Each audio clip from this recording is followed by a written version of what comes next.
World cup 2024 जिसके आगाज में जहां सिर्फ 19 दिन बाकी बचे हैं, वहीं पर जो क्रिकेट को लेकर गहमा गहमी है वो इस वक्त अपने अरूज को पहुंच चुकी है। कुछ टीमें अपने वर्ल्ड कप स्क्वाड की अनाउंसमेंट कर रही हैं और बेशतर क्रिकेट टीम्स ने जनाब जो डेडलाइन है वो गुजरने से पहले अपनी टीम्स दे दी थी, लेकिन जो बाकी मानदा टीम थी उन्होंने भी आहिस्ता आहिस्ता अपनी जो वर्ल्ड कप स्क्वाड की टीम है वो अनाउंस करना शुरू कर दी है। आज नीदरलैंड ने अपनी टीम अनाउंस की, उसके बाद श्रीलंका की जो क्रिकेट टीम है वो भी सामने आ गई। लेकिन भारतीय एक्स कैप्टन, भारत के क्रिकेट का एक बड़ा नाम सुनील गावस्कर साहब, जो आईपीएल 2024 के अंदर कमेंट्री भी कर रहे हैं और विराट कोहली के साथ उनकी जो अनबन है वो भी देखने को मिली थी, मैंने आपके साथ शेयर भी की थी। वो सुनील गावस्कर साहब फटे हैं और ऐसे फटे हैं कि इनडायरेक्टली उन्होंने पाकिस्तान के ऊपर यह इल्जाम लगाया है कि आईपीएल 2024 की जो चकाचौंधी थी, आईपीएल 2024 की जो कामयाबी थी और आईपीएल 2024 का जो बिजनेस एंड जिसमें भारत ने पैसा ही पैसा कमाना था, उसके आगे पाकिस्तान क्रिकेट बोर्ड ने एक बंद बांध दिया है। और अब वो तमाम क्रिकेटर्स जो पाकिस्तान की वजह से आईपीएल को अधूरा छोड़कर जा रहे हैं और बिजनेस एंड में अपनी टीम को रिप्रेजेंट नहीं करेंगे, उनसे जो पैसे हैं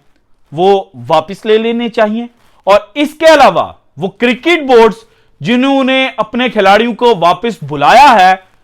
उनको भी सख्त सजा देनी चाहिए। सुनील गावस्कर साहब ने किस तरह से पाक भारत मैच जो 9 जून को शुरू होना है और 7 तारीख के बाद जो गहमा गहमी देखने को मिलनी थी उसको पहले ही अपने अरूज के ऊपर पहुंचा दिया है, ये डिटेल्स आज की वीडियो में मैंने आपके साथ शेयर करनी है। इसके अलावा जो सबसे बड़ी खबर है वो पाकिस्तान के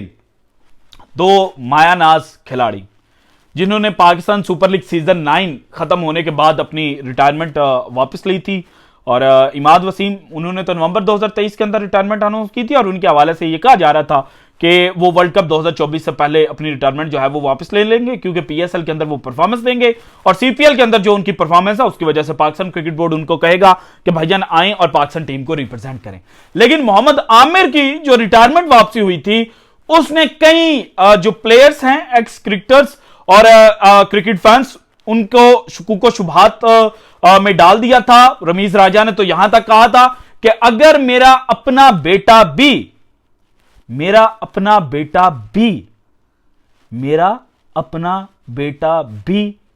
ऐसा घिनौना जुर्म करता जो मोहम्मद आमिर ने किया था, यानी कि वो डायरेक्टली इंडिकेट कर रहे थे स्पॉट फिक्सिंग जो मोहम्मद आमिर ने 2010 में की थी, वो करता तो मैं उसको आग कर देता, यानी कि अलग कर देता, उसके साथ किसी किस्म का जो ताल्लुक है वो ना रखता। और फिर उन्होंने पूरी रीजन बताई थी, पूरी स्टोरी डिफाइन की थी कि हमारे साथ उस वक्त हुआ क्या था, उस टूर के ऊपर हमें किन निगाहों से देखा जा रहा था और किस तरह से बेइज्जत जो है वो किया जा रहा था। लेकिन चूंकि ये दोनों जो क्रिकेटर्स हैं ये वापिस आए, उसके बाद पाकिस्तानी जो क्रिकेट कम्युनिटी है उसके अंदर खुशियां भी देखने को मिली, क्योंकि मोहम्मद आमिर की अगर पिछले 3 सालों की 2021-22 ये 3 सीजन जो है इनकी सीपीएल की परफॉर्मेंस देखी जाए तो 43 विकेट्स इन्होंने हासिल की, लेस देन 15 की एवरेज है और लेस देन 6.5 का इनका इकोनॉमी रेट था। सो पाकिस्तानी क्रिकेट फैंस ने कहा कि ये हमें वर्ल्ड कप जो है वो जितवा देंगे। इसके बाद इमाद वसीम की लास्ट ईयर की परफॉर्मेंस को जांचा जाए तो इन्होंने जनाब जो सीपीएल है, कैरिबियन प्रीमियर लीग, उसके अंदर तबाही मचाई थी, विकेट्स भी हासिल की, रन्स के भी अंबार लगाए, अपनी टीम को फतुहात जो हैं वो भी दिलवाए थे और इंपैक्ट प्लेयर्स में ये नंबर 1 पोजीशन के ऊपर थे। तो अब कादिर ख्वाजा साहब, जिनकी फाख्ता जनाब बहुत ज्यादा मशहूर है, उनकी इस वक्त एक क्लिप वायरल हो रहा है। समा के पॉडकास्ट पर वो बैठे हुए थे और उन्होंने कहा कि आपको एक खबर देता हूं। खबर मोहम्मद आमिर और इमाद वसीम के साथ लिंक्ड है, क्योंकि क्रिकेट फैंस ये कह रहे थे कि अब मोहम्मद आमिर और इमाद वसीम आ गए हैं और मोहम्मद आमिर की तो अभी एज जनाब 32 साल भी नहीं हुई। सो अभी अगर वो 4 साल भी नेक्स्ट क्रिकेट खेलते हैं तो 36 साल तक और पाकिस्तान को चैंपियंस ट्रॉफी 2025 में भी रिप्रेजेंट करेंगे। पाकिस्तान के अंदर पाकिस्तान को चैंपियन बनवाएंगे। इसके बाद वर्ल्ड कप 2027 जो अफ्रीकन सरजमीन के ऊपर खेला जाना, और जो कि कंडीशंस जो हैं वो मोहम्मद आमिर की बॉलिंग को सूट करती हैं, सो मोहम्मद आमिर पाकिस्तान को वहां पर वर्ल्ड कप जो है वो भी जितवाएंगे। और इसके अलावा इमाद वसीम जैसा जो इंपैक्टफुल ऑलराउंडर है वो तो पाकिस्तान क्रिकेट टीम के पास है ही नहीं। सो पाकिस्तान को ये दोनों खिलाड़ी जो हैं वो ना सिर्फ T20 वर्ल्ड कप 2024 जितवाएंगे बल्कि इसके बाद वाले जो सीजन हैं वो भी जितवाएंगे। लेकिन अब कादिर ख्वाजा साहब ने एक पहाड़ पाकिस्तानी क्रिकेट फैंस के ऊपर गिराते हुए ये कहा है कि इनके साथ जो कमिटमेंट हुई है और इनको जो वापस लाया गया है ना, वो वर्ल्ड कप 2024 के लिए लाया गया। इनको बताया गया कि भाईजान हमारे पास आपके जो पाए के खिलाड़ी हैं वो मौजूद नहीं है, हमारा जो डोमेस्टिक सिस्टम है वो इस तरह का खतरनाक ऑलराउंडर और इस तरह का जो खतरनाक बॉलर है वो प्रोड्यूस नहीं कर रहा, तो आप आएँ और हमारी इज्जत बचाएं, हमें T20 वर्ल्ड कप 2024 जो है वो जितवाएं और उसके बाद आप रिटायरमेंट ले लें। अब जो मेरी पर्सनल असेसमेंट है वो ये है कि अगर तो ये दोनों पाकिस्तान को चैंपियन बनवाएंगे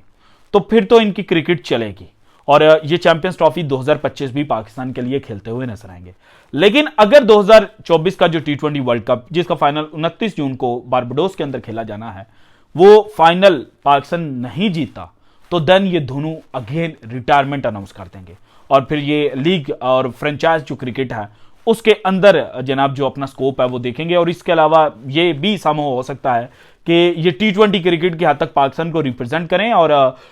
जो बड़ी सीरीज हैं उनके दौरान ये पाकिस्तान के लिए अवेलेबल हों, और अगर उनकी परफॉर्मेंस अच्छी रही तो फिर 2026 में ये पाकिस्तान को T20 वर्ल्ड कप जो श्रीलंका और इंडिया ने को होस्ट करना है वहां पर भी रिप्रेजेंट कर सकते हैं। सो इनकी जो वापसी हुई है वो सिर्फ T20 क्रिकेट की हद तक हुई है अगर ये पाकिस्तान को वर्ल्ड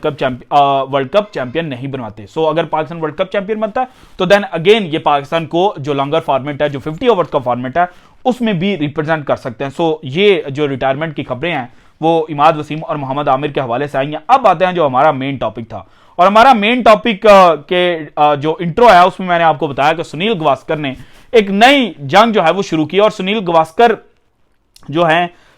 उनकी स्टेटमेंट कॉन्ट्राडिक्ट बहुत ज्यादा करती है। उन्होंने ये तो कहा कि हमेशा अपनी जो कंट्री है उसको प्रायोरिटी देनी चाहिए आज की क्रिकेट में, लेकिन साथ ही उन्होंने ये भी कह दिया कि वो तमाम खिलाड़ी जो आईपीएल को अधूरा छोड़कर गए हैं उनके जो पैसे हैं उनके अंदर कटौती करनी चाहिए। और इनका कॉलम बकायदा पब्लिश हुआ है मिड डे के अंदर जिसके अंदर इन्होंने लिखा है the individuals who are part of both England's squad for Pakistan series and the IPL include Jonny Bairstow, Sam Curran and Liam Livingstone, all playing for Punjab Kings. Will Jacks, Reece Topley from Royal Challengers Bangalore, Jos Buttler, और Jos Buttler तो बकायदा छोड़कर आज IPL को चले गए हैं। और representing Rajasthan Royals, Phil Salt with Kolkata Knight Riders and Moeen Ali from Chennai Super Kings. ये चूंकि पाकिस्तान और इंग्लैंड की सीरीज में जो आईपीएल फ्रेंचाइजेस हैं उनको अवेलेबल नहीं होंगे तो इनके बारे में इन्होंने लिखा है I am all for players choosing country before anything else but having assured various franchises about their availability for the full season. If they pull out now,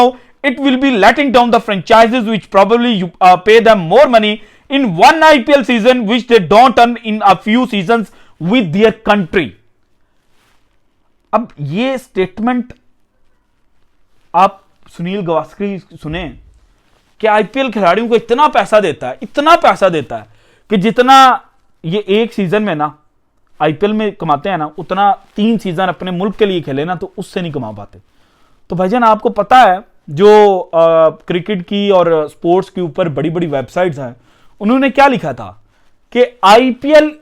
is generating money from the players but they are not paying back the money to the players. आपकी अगर आज IPL की valuation हुई है ना $1 billion से भी ऊपर की, तो इसके पीछे आपकी जो मैनेजमेंट है ना वो नहीं है, प्लेयर्स हैं जो क्रिकेट आकर खेलते हैं। सो आप किस तरह से कह सकते हैं भैया वर्ल्ड कप 2024 सर के ऊपर है, अब खिलाड़ियों ने अपने मुल्क को नहीं चूज करना तो किसको चूज करना है, मतलब आपके पैसों के लिए वो खेलते रहें। सो सुनील गावस्कर साहब आप वैसे तो बड़े बड़े भाषण देते हैं और फिर आपने शुरू इससे किया कि मैं हमेशा कंट्री वर्सेस क्लब जो डिबेट है उसमें कंट्री को सपोर्ट करता हूं, लेकिन अभी जिन्होंने छोटी दी थी भाईजान जो साइन होता है ना, जो कॉन्ट्रैक्ट साइन होता है उस कॉन्ट्रैक्ट साइन के अंदर लिखा जाता है पहले ही कि जब मुल्क को जरूरत होगी ना तो ये खिलाड़ी पुल आउट कर लेंगे, ये खिलाड़ी मुल्क को रिप्रेजेंट करेंगे जब जरूरत होगी। और फिर आपने ये कहा कि जो बोर्ड्स हैं उनको जो 10% आईपीएल पे कर रही है वो भी जनाब उनसे वापस ले लेना चाहिए। तो भाईजान अगर आईपीएल उनको 10% दे रही है ना, तो उस 10% से वो 1000% कमा रहे हैं, क्योंकि उन्हीं दिनों के अंदर जो क्रिकेट बोर्ड्स जिनको ये पे करते हैं वो बायलैटरल सीरीज नहीं रखते, इसीलिए आपकी जो फ्रेंचाइज क्रिकेट है ना उसकी जो वैल्यूएशन है वो ज्यादा लगती है, उसकी ब्रांड वैल्यू इंक्रीज हुई है। सो ये जो ब्रांड वैल्यू आपकी क्रिकेट की आईपीएल की उठी है ना, ये आपका कमाल नहीं है, ये उन बोर्ड्स का भी कमाल है और उन खिलाड़ियों का भी कमाल है जो आपके मुल्क में आकर खेलते हैं। और फिर आपके ऑनर्स किस तरह से बिहेव करते हैं, वो तो केएल राहुल के साथ लखनऊ सुपर जायंट्स के ऑनर ने कर दिया है ना, वो भी पूरी दुनिया के जो टीवी स्क्रीन है उनके ऊपर नजरबंद हो चुका है। और फिर उसके ऊपर तो भारतीय मीडिया ये भी कह रहा था कि जनाब पाकिस्तान सुपर लीग के अंदर तो कभी ये देखने को नहीं मिला, क्योंकि वहां पर खिलाड़ियों को रिस्पेक्ट मिलती है। सो जनाब this is it from today's episode. अगर आपको वीडियो पसंद है तो लाइक कीजिएगा, ज्यादा से ज्यादा शेयर कीजिएगा, अपनी कीमती राय का इज़हार लाजमी कीजिएगा, और अगर आपने अभी तक चैनल को सब्सक्राइब नहीं किया तो कर दें। शुक्रिया, अल्लाह हाफिज।